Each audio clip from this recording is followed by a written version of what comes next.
All right, Shabbosai, good morning.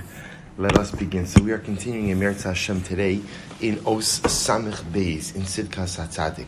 So if you remember again, we're going through the various midos and milos of past individuals who really cultivated a particular personality trait or character trait or midah, passed that on to their family, and then in Meretz Hashem, that midah became the purview of all of Klal Yisrael. And through this os, we really begin to understand and appreciate the entire, we'll call it spiritual DNA of Am Yisrael. So we find ourselves today, page Kuf Nun Beis,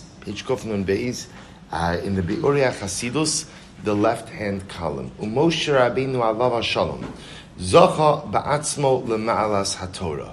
Moshe Rabbeinu himself was Zocha to the level or to the Maila of Torah. Now, what does this mean? Sharinikri is al Shmo Torah's Moshe's Avdi. Because now, on a most basic level, Moshe Rabbeinu has the distinct privilege in that Torah is known by his name. Right? It's Torah's Moshe Rabbeinu. Right? Torah's Moshe Avdi, as the quotes the pasuk from Malachi. So we'll say, what does this mean that Torah is known by Moshe Rabbeinu?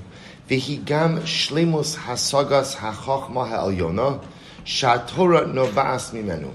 Now, when we say that, when we refer to the Torah as Moshe Rabbeinu's Torah, Torah's Moshe Rabbeinu, Torah's Moshe Avdi, and even when we think about Moshe Rabbeinu's crowning accomplishment is that he was able to go to Har Sinai and come back down and give us the Luchos. So when we think about that, says Rabbi Silber, what does that teach us? It teaches us that Moshe Rabbeinu was able to achieve or to reach a sublime level of chachma, of wisdom and understanding. That Moshe Rabbeinu understood the world, and Moshe Rabbeinu understood himself, and Moshe Rabbeinu understood HaKadosh Baruch Hu in an exceptionally unique way, a way which only comes about through Torah. He says, Ve'imkein zacha l'shem Talmid Chacham. So Moshe Rabbeinu was really the first person to ever reach the level of Talmid Chacham. What does it mean to reach the level of Talmid Chacham?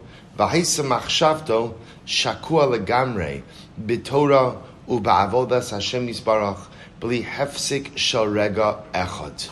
That to be a Talmid Chacham means, according to Rabbi Silber, is that one's machshava, one's thoughts, are profoundly embedded and rooted in Torah, in the service of HaKadosh Baruch Hu, in a connection to HaKadosh Baruch Hu, without a moment's lapse.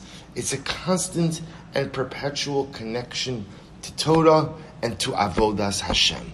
That's what it means to be a Talmid Chacham, and this was the level of Moshe Rabbeinu. So Rabbi Silber really is saying two things over here. Number one, he's describing a level of Chachma that Moshe Rabbeinu reached. So really what he's saying is that Moshe Rabbeinu achieved the level of Chachma, or what he's calling Talmid Chacham. And what does it mean to go ahead and reach a level of being a Talmid Chacham? So Rabbi Silber would say a number of things. Number one, you know Torah. Okay, so that's, interestingly enough, the part of knowing Torah is the easiest part of being a Talmid Chacham. Right? Because I will say, most people, if you plug away at something, you could acquire knowledge of it. So it's acquiring the knowledge of Torah. But ultimately, again, he says, it's being shakua. It's being immersed in Avodas Hashem, being totally immersed in Avodas Hashem, being immersed in the service of the Ribono Shel Olam, without a lapse, without stoppage. It's consistent, it's perpetual, and that knowledge also requires an awareness of self. So Talmid Chacham essentially means is, I know myself, which Rabbi said we often don't think about being a Talmid Chacham in this way, about self-knowledge.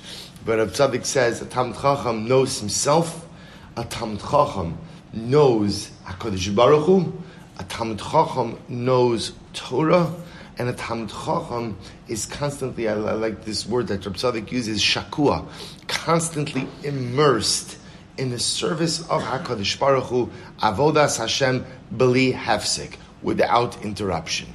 Now, of course, I will say, what Rabbi Silber is describing over here is the highest level of Talmid Chacham.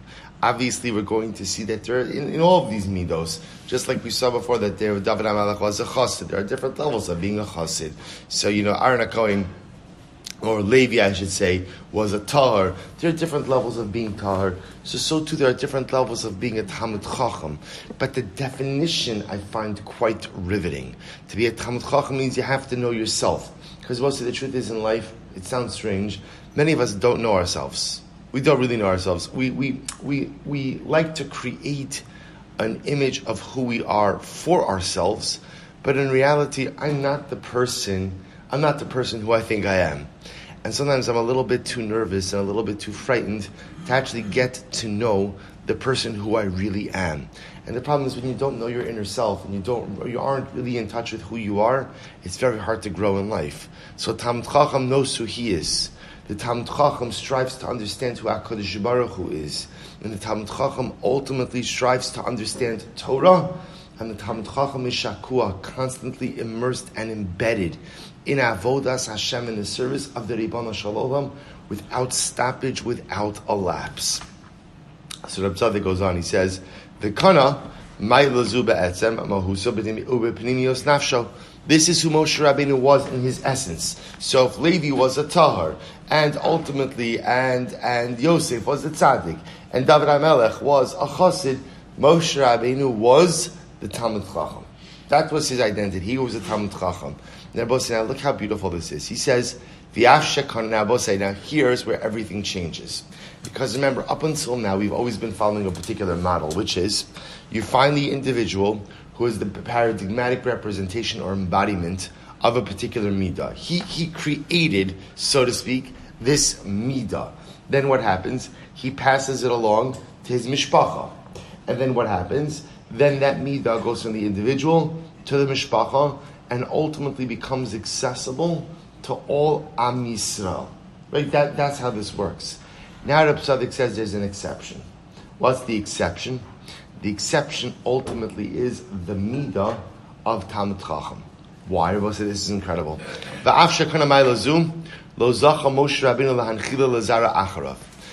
though Moshe Rabbeinu was the paradigmatic representation and embodiment of this midah, he was unable to go ahead and pass this on to his children.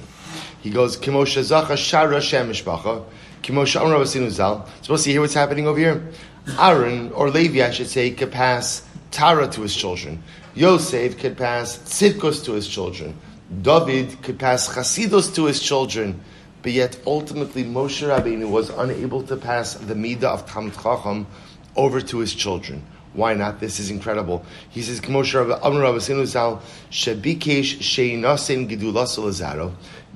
Moshe Rabbeinu asked HaKadosh Baruch Hu to pass the mantle of his greatness onto his children. V'lo nisanu HaKadosh Baruch Hu davar zeh. And the Ribono Shel Olam did not acquiesce to this request. Why is this? V'zeh mipnei ki tamidei chachamim einon mitzuyin. Liyos b'neim tamidei chachamim kimo she'amru Chazal b'nedarim ki haTorah hi Toras Hashem ve'ein lo shaychus pratis ima shetiyeh shelo lahorisha labanav. They both say this is incredible. You could pass on to your children many things and many midos. The one thing you can't pass on to your children is the ability to be a Talmid Chacham. That's a personal decision that every single individual must make. So this is incredible. I could pass on to my children to be a tahar. I could pass on to my children to be a chassid. I could pass on to my children to be a tzaddik. Those are all midos we've seen. And that's what happened. Each and every individual personified these particular midos, passed it on to his mishpacha. But the one midah that cannot be passed on is, Rabbi Tzaddik says, the midah of Talmid Chacham. Because the ability to become a Talmid Chacham, to know yourself, to know Torah, to know the Ribono Shel Olam, to be shakua, to be immersed in Avodas Hashem, without a lapse, without a stoppage, that you can't. That's not hereditary. You can't go ahead and convey that, even if you role model in all the right ways. That is a decision that ultimately the child must make. That is a decision that every individual must make. What Rabbi Tzaddik is highlighting is there are certain midos that could become part of the DNA that can be passed down. Obviously, we'll say with every midah, a person has to make an active choice to go ahead and actualize it. But there are certain things which can be handed down, certain things which can be modeled, but cannot be handed down. Talmud Chacham, says Rabbi Tzaddik, is a decision that every single person has to individually make. It's so profound. He says, Ki HaTorah Toras Hashem, because the Torah, and we'll say, why is that? So why is that I can become a tzaddik like Yosef and pass that down to my children, or a chassid like David and pass that down to my children, or a tahar like Levi and pass that down to my children, but yet, not a Talmud Chacham. We'll say, I'll tell you why. Rabbi Silber will tell us why. Because at the end of the day, those midos are mine. In other words, I could choose to be a tzaddik like Yosef. That's a choice I make. And if I make that choice, that midah becomes mine. When it comes to becoming a Talmud Chacham, become that midah is anchored in a relationship with Torah. Torah is not mine. Torah is not mine. Torah belongs, says Rabbi Tzaddik, to the Ribono Shel Olam. So because it is, look at his words, he says, Ki HaTorah, Hi Toras Hashem, ve'ein lo sheichus pratis ima, shetiyeh shelo lahorish lebanav. You see, you can only go ahead and give over to your children, or inherit to your children, something which belongs to you, right? If I very much like your watch, I can't go ahead and write in my will, I hereby bequeath to my children Reuven's watch. Okay, that's very beautiful, right? I can't do that. It's not mine. You cannot be morish something that is not yours. So at the end of the day, all of these other midos that we're describing, they become mine. But the midah of Talmud Chacham, that's anchored and rooted in Torah. Torah is something that each and every individual must create a relationship, their own relationship, with the Ribono Shel Olam. Amru Chazal, Sha'af Pi, here it is, it's a Mishnah in Avos, or actually a Mishnah in Yuma. Sha'af Pi shekeser kahuna, nitan la'aron abanav, even though again the crown of kahuna was given over to Aaron and his sons, the keser malchus, nitan leDavid u'lezaro, the crown of monarchy was given over to David and his offspring. Shona mehem keser Torah, shehu munach lakol. Keser Torah, so I will say, no matter how badly you want to be a Kohen or a Levi, if you're not a member of the tribe of Levi, not going to happen. No matter how much you want to be king, if you're not a member of the tribe of Yehuda, a member of David HaMelech's family, not going to happen. However, when it comes to Keser Torah, shehu munach lakol. Keser Torah is open and accessible to everyone. Whoever wants it, come and take it. See, I will say, this is the interesting thing about Keser Torah, is that at the end of the day, whoever wants it could have it, but you can't acquire it for someone else. So anyone who wants it has the ability to access it and acquire it. But no matter how dedicated you may be to Torah, you cannot be morish it to your children. You could set an example, you could properly behaviorally model for them what the right thing, but at the end of the day, for my children to have Torah, for my child to level of Talmud Chacham, he's going to have to make that decision on his own. So Rabbi Tzaddik introduces us to this idea that Moshe Rabbeinu embodies the midah. You see, we often think of Talmud Chacham as a descriptive term. Rabbi Tzaddik here uses it as a midah. There is a midah or a maila of Talmud Chacham. That is a maila of a person who knows himself, knows Torah, knows HaKadosh Baruch Hu, and is shakua, is constantly immersed in the service of the Ribono Shel Olam. The beautiful part of this midah is that it is acquirable and accessible to all. The challenge of this midah is, unlike the other midos, which can be passed down generationally, the Maila of Talmud Chacham can't be passed down. If you want it, you have to take it and acquire it for yourself. Okay, we'll stop over here. We're going to continue. We're not finished with Moshe Rabbeinu. We'll spend one more morning on him in Mir Hashem tomorrow morning and complete this midah.